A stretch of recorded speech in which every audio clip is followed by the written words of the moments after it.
Kwa hiyo ukisoma ile ibara ya 17 ibara ndogo ya 44 imetoa sasa katazo au masharti kwamba kwa mtu yote ambaye atakiuka utekelezaji wa kanuni hizi, timu ambayo imehusika itanyang'anywa point au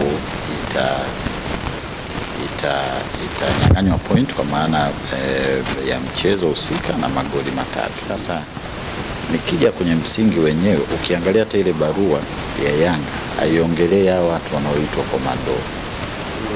Sasa labda mimi kwenye kanuni hawapo. Mimi na wewe labda tunaweza tukajiuliza kwamba komando ni nani? Kwa sababu nimejitahidi kufuatilia kuangalia kanuni za TFF na katiba ya TFF, sioni neno komando, kwamba kuna utaratibu wa ndani wa usuluhishaji wa migogoro. Na ibara hiyo vile vile imeenda mbali zaidi na kusema kwamba endapo taratibu zile za ndani zitakuwa zimefikia tamati na eza moja ya pati au kwenye huo mgogoro akaona kabisa riziki, ndio anaweza kwenda kasi. Kwa maana kama anaenda kwa pili sasa. Exactly. Yamekuwa mengi. Mambo yamekuwa ni mengi sana na wakati nao umekuwa ni mchache sana, lakini ndio hivyo tunaenda nao na kuhakikisha kwamba kila kitu kinaenda sawa sawa. Na sisi tumechagua kuwa watu ambao tumewekeza nguvu katika michezo, katika burudani, katika kutoa taarifa. Kwa wakati wote lazima tukuletee taarifa ambayo unataka kuipata. Na mimi nikifahamia kama Lugano Israel, niko hapa na mwanasheria mwenye hadhi ya FIFA kwa maana ya Peter Mshikiro, ambaye tunaenda kuzungumza naye masuala kadha wa kadha ya kimichezo. Tutakuwa nafahamu kwamba siku za hivi karibuni kulikuwa na mvutano mkubwa sana juu ya kutokuchezwa kwa mchezo wa dabi ya Kariakoo, mchezo ambao ulikuwa unatarajiwa kuchezwa tarehe 8 lakini hakuchezwa. Lakini tarehe 7 Simba walikuwa na haki ambayo ingewapelekea wao kucheza kwa maana ya kufanya mazoezi katika mchezo kuelekea kwenye mchezo wa dabi ya Kariakoo au kufanyika, ndipo ambapo mgogoro ulipoanzia mara baada ya mabaunsa wa Yanga kuzuia kutokuingia kwa Simba kucheza kuingia kwenye mazoezi ya mwisho, na Simba kaandika barua ambayo ilienda moja kwa moja kwenye bodi ya ligi. Na bodi ya ligi siku ya mchezo asubuhi wakakutana, wakakubaliana na mida saa 8 wakatoa tangazo la kutokuwepo kwa mchezo, kwa maana ya kuahirishwa kwa mchezo, pamoja na kwamba bodi ya ligi walistopisha kutokuwepo kwa mchezo kwa maana kuahirisha, lakini Yanga bado wakaipeleka timu uwanjani. Mengi yakazungumzwa, lakini ndipo ambapo bodi ya ligi ikatoa taarifa yake kuhusiana na kile kitu ambacho kimezuia mchezo huo kutokuchezwa, yakiwepo masuala ya kiusalama, lakini mambo ya kiuchunguzi. Yanga wakaja na masuala mazima sasa ya maadhimio ambayo yalikuwa ni matatu. Adhimio la kwanza ni kuhusiana na kutaka pointi 3 muhimu kutokana na kanuni ambao wao kwa sababu walifika pale uwanjani, na la pili lilikuwa ni swala la kutokucheza endapo bodi ya ligi itakapopanga mchezo mwingine uchezwe, na swala la tatu ni kutokuwa na imani na bodi ya ligi. Sasa nimemtafuta mwanasheria mwenye hadhi ya FIFA kwa maana ya Peter Mshikiro ili tuweze kuzungumza kuhusiana na hili ambalo tunataka tuangalie. Lakini kubwa zaidi ambayo nifanya nije hapa ni kutokana na Yanga kukiwa na tetesi kwamba wamepeleka barua kwenye mahakama ya usuluhishi wa kimichezo kwa maana ya CAS. Nini ambacho kinaendelea? Tutaenda kufahamishwa, taratibu zinafuatwa, wako sahihi au hawako sahihi. Pole na majukumu. Asante kabisa, karibu. Asante sana, na najua una majukumu mengi sana na umetupa nafasi ya kuweza kuzungumza angalau wana michezo waweze kufahamu kwa uchache kuhusiana na kile kitu ambacho kinaendelea. Bila shaka ulikuwa unafuatilia kile ambacho kimeendelea kuhusiana na dabi ya Kariakoo na utakuwa unafahamu, na pengine hata wewe mwenyewe pia umejipa nafasi ya kujua kwamba hili liko sahihi, haliko sahihi. Nimekufuata kwa sababu ni mwanasheria mwenye hadhi ya FIFA. Taarifa ambayo ipo sasa hivi ni kuhusiana na Yanga pamoja na mambo mengi sana ambayo yamepita huko, lakini Yanga wamepeleka barua CAS kushitaki TFF kuhusiana na swala ambalo limeendelea kutokuwa na imani na bodi ya ligi. Sasa ili swala kiutaratibu likoje? Yanga wana haki ya moja kwa moja kupeleka CAS kushitaki bila kumaliza migogoro ndani ya soka lenyewe, ili limekaje? Labda ieleweke wazi kwamba mpira wa Tanzania unaendeshwa kwa katiba ya TFF, lakini vile vile unaendeshwa na kanuni za bodi ya ligi, kwa maana na kanuni zingine ambazo zina kama kanuni ya nidhamu na kanuni zingine. Sasa ukisoma ibara ya 66 na ibara ya 67 inatoa ni namna gani ambavyo migogoro itaweza kutatuliwa au migogoro itatolewa suluhisho. Sasa ukisema ile ibara ya 67 ya 66 kwa kanuni za ligi yetu sasa, kanuni za ambayo tunaongelea ibara ya 66 na 67 ya katiba ya TFF, ndio ambayo sasa imetoa kwamba kunapokuwa na matatizo au migogoro kati ya klabu, mchezaji na kocha au chama cha mpira wa mkoa au vyovyote vile itakavyokuwa, ni kwamba kuna utaratibu wa ndani wa usuluhishaji wa migogoro. Na ibara hiyo vile vile imeenda mbali zaidi na kusema kwamba endapo taratibu zile za ndani zitakuwa zimefikia tamati na eza moja ya pati au kwenye huo mgogoro akaona kabisa riziki, ndio anaweza kwenda kasi, kwa maana kama anaenda kwa pili sasa. Exact. Kwa hiyo ukisoma vile vile ibara ya 67 inasema kabisa kwamba kwa yale mashauri ambayo yatakuwa na hadhi za kimataifa, yenyewe mtu anaruhusiwa kwenda moja kwa moja. Nafikiri wa Tanzania kwa maana ya mashabiki wa mpira wamekuwa wakiziona barua nyingi sana za FIFA ambazo zimekuwa kwa miaka hivi karibuni zimekuwa ni nomo kuziona kutoka FIFA DRC, mchezaji fulani anadai pesa. Sasa ukiangalia yale mashauri yote yana hadhi ya kimataifa, yani tunaita international dimension. Kwa hiyo yenyewe yanaruhusiwa, yani mchezaji anaweza kuruhusiwa kwenda FIFA DRC akapeleka shauri lake moja kwa moja. Tumeona wachezaji kama wakina Okwi, unaamini huyu ambaye alikuwa anacheza Ghana, huyu Ghana wa Simba na Yanga, Okra, na wengine ambao walipeleka mashauri yao FIFA DRC na nani. Sasa nachotambua mimi au nachofahamu ni kwamba kuna barua iliandikwa kutoka Yanga kwenda kwenye bodi ya ligi ikiainisha yale ambao walikuwa wanayapinga, ikiwa pamoja na kuahirishwa kwa mchezo, lakini vile vile kuomba nafikiri hizo pointi 3 baada ya kuipeleka timu uwanjani. Sasa nikija kwenye msingi wenyewe, ukiangalia hata ile barua ya Yanga haiongelea hao watu wanaoitwa komando. Sasa labda mimi kwenye kanuni hawapo. Mimi na wewe labda tunaweza tukajiuliza kwamba komando ni nani? Kwa sababu nimejitahidi kufuatilia kuangalia kanuni za TFF na katiba ya TFF, sioni neno komando. Sasa labda tujikite sasa kwenye msingi wa hoja zenyewe. Mgogoro nafikiri umeanza wakati timu ngeni imekwenda kutumia haki yake.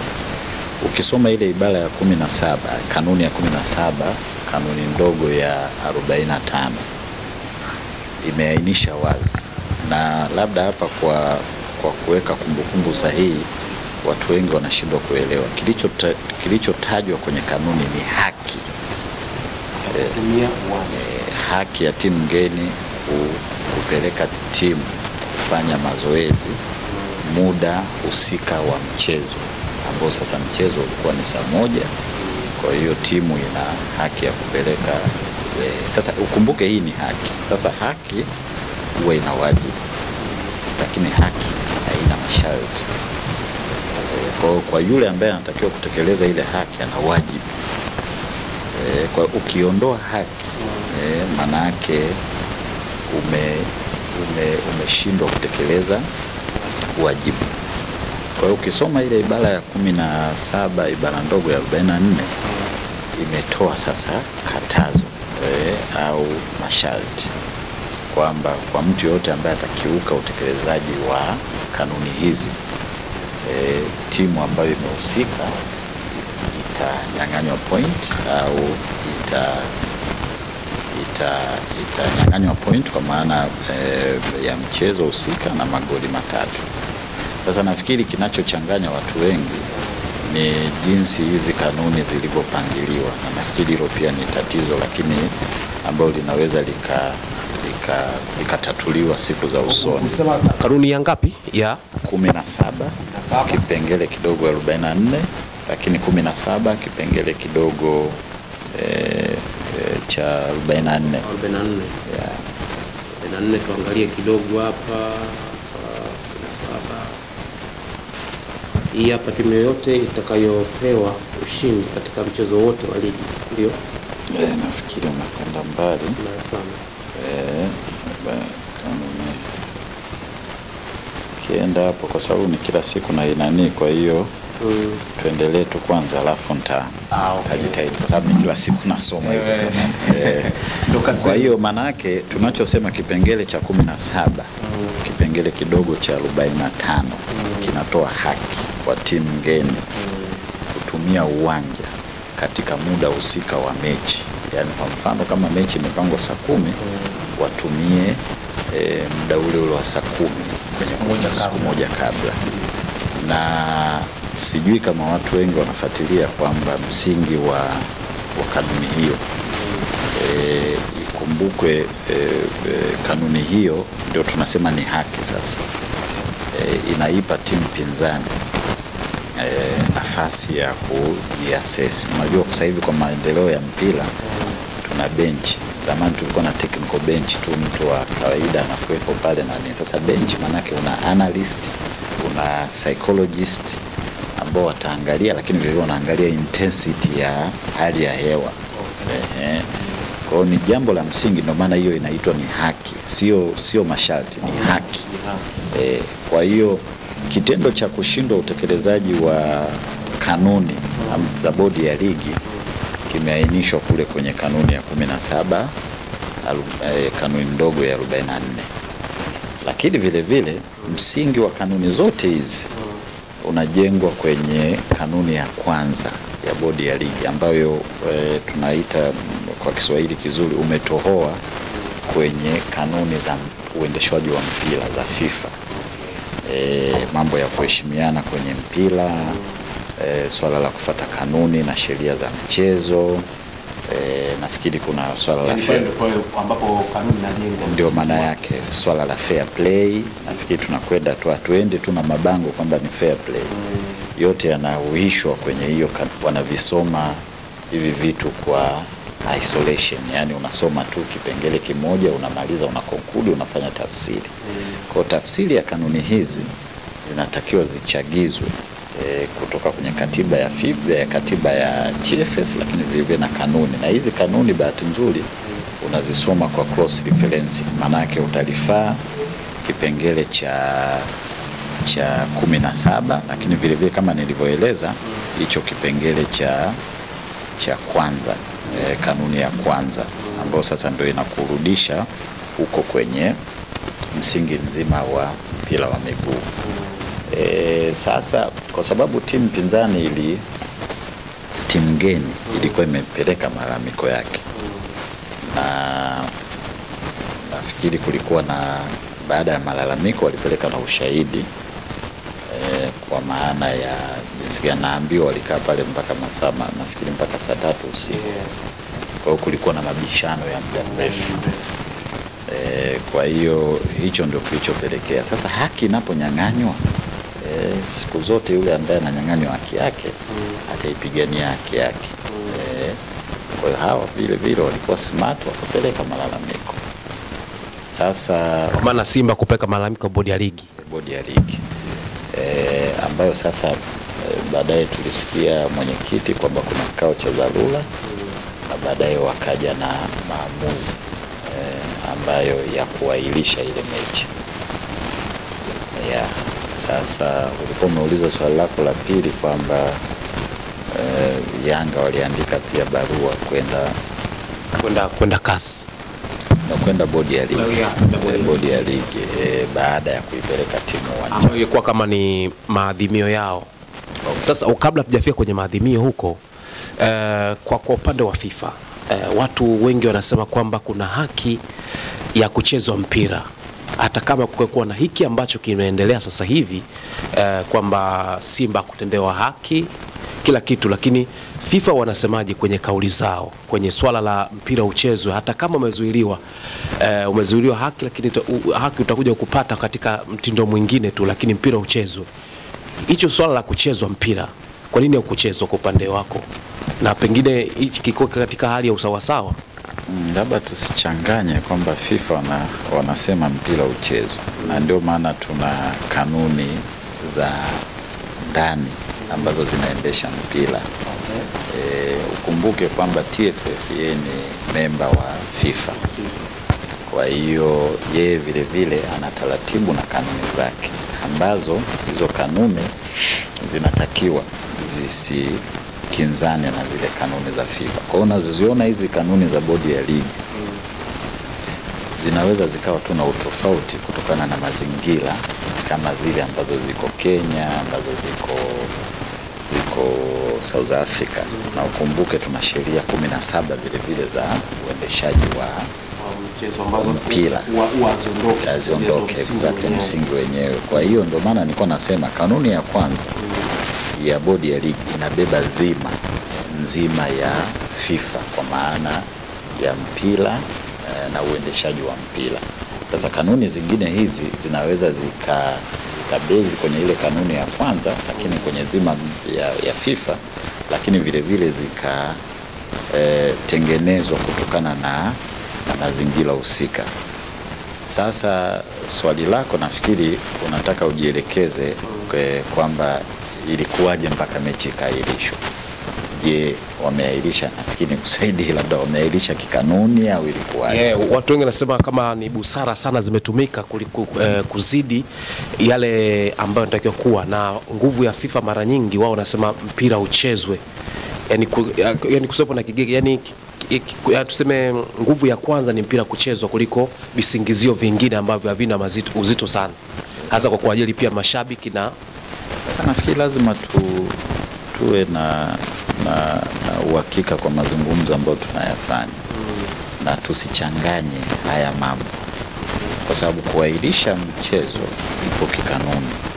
Mazingira gani sasa yanaahirisha michezo, hilo ni swala jingine. Hekima ni swala jingine, kwa sababu kanuni ziko clear kabisa. Sasa labda tukipitishana kwenye kanuni hiyo ya 34, sijui kama hapo unaweza ukaiona 34, kanuni ya 34 ambayo inasema kwamba mchezo unaweza kuahirishwa kutokana na sababu kati ya hizi zifuatazo. Moja inasema endapo timu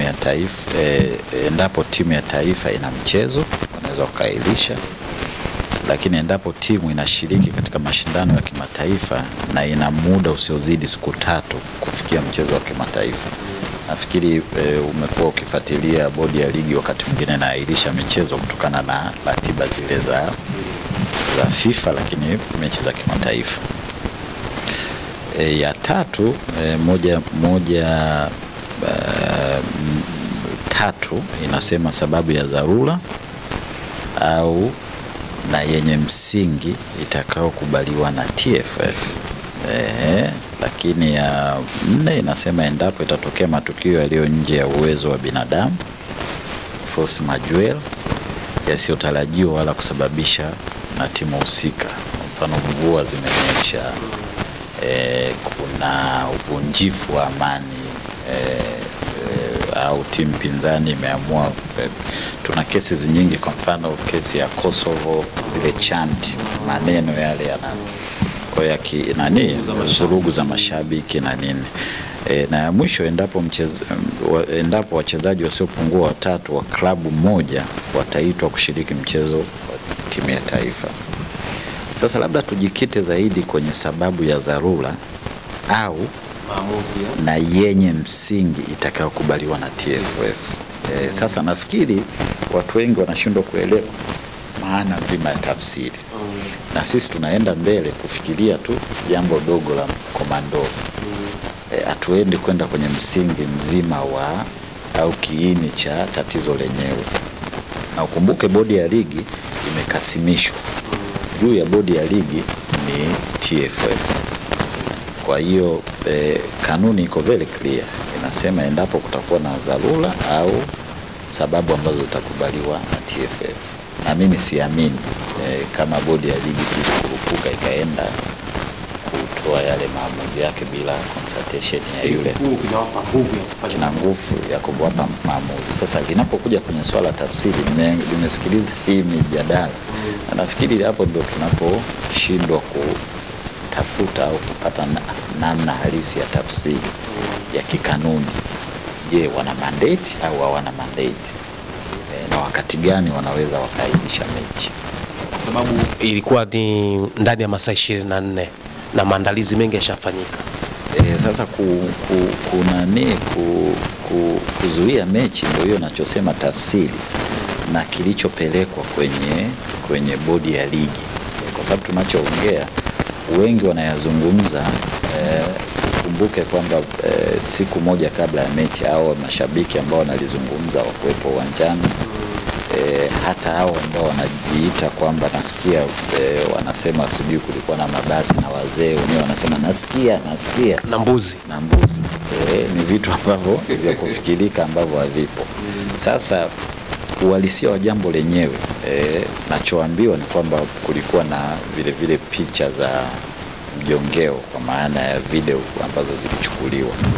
Sasa naamini kabisa baada ya kulitafakari likaonekana kabisa wafikie hayo maamuzi. Lakini vile tuna preempt mazungumzo, kwa sababu sijaona baada ya yale maelezo ya bodi ya ligi ambayo vile yalikuwa na ukakasi fulani kwenye ile statement ya kwanza, kwa sababu walisema wanalifuatilia na watatupa majibu, tusipreempt. Bado majibu hajatoka, kwa tusubirie. Kwa hiyo kwa kifupi hilo ndio naweza nikalizungumzia. Sawa. Kwa ufafanuzi mzuri sana. Nitaka kufahamu tu kama kuna kitu ambacho anakichanganya sana watu, hasa kuhusiana na msimamo wa FIFA kwenye masuala ya mpira kuchezwa. Hapo ndipo ambapo kuna kitu cha muhimu. Picha yake ikoje tofauti na hiyo ambayo sisi tunaiona? Mazingira ni yale yale. Lakini sasa ni kama nilivyosema, tuna kanuni ambayo ni specific ambayo inadili na mpira wa Tanzania. Sasa ukichukua FIFA nayo ina kanuni zake kwenye mashindano ya FIFA ya kimataifa. Mashindano ya kila mwaka kwenye mashindano ya World Cup kuna kanuni tofauti. Inaweza ikabadilishwa kidogo au ikawa kama ile ya nyuma, lakini kanuni. Sasa watu wengi wasichanganya, na nimemsikia pia fikiri ni mmoja wa wachambuzi akiongelea kanuni za CAF. Nafikiri tunaleta mikanganyiko ambayo haina msingi. CAF, TFF ni member wa CAF, lakini CAF vile ana kanuni za mashindano, ana kanuni za mashindano za Champions League, ana kanuni za mashindano za Confederation ambazo ziko tofauti. Ziko tofauti, zinaweza zikawa na ile misingi ambayo kama nilivyoieleza inaweza ikawa inafanana kabisa, lakini utofauti ni kutokana sasa na hali halisi katika nchi tofauti. Kwa hiyo nafikiri tunatakiwa tusichanganye na kwamba sijui kafu watafunga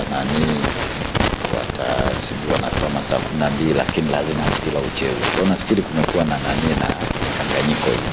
Tujikite zaidi kwenye kanuni za bodi ya ligi, ambazo kanuni hizi hawa unaowaona vilabu vyote ni wadau, ni subscriber wa hizi kanuni, na hata wakati zinatungwa walishirikishwa pia. Kwa hiyo nafikiri hilo tunatakiwa tuliweke sawa, tusichanganye mambo ya FIFA lakini vile na CAF. Tunaweza tukatumia tu kama njia mojawapo ya kufanya referencing, lakini sio kwamba kanuni za TFF zatengenezwa na kutokana na mazingira tuliyokuwa nayo nao, lakini vile vile wadau wao wote wanashirikishwa. Kwa hiyo nafikiri tuliweke kwenye kumbukumbu sahihi, tusije tukachanganya. Nilimsikia mchambuzi mwingine CAF anaongelea kanuni za CAF, mpira lazima uchezwe si na nini. Bahati nzuri tumeona hata juzi huko Misri kilichotokea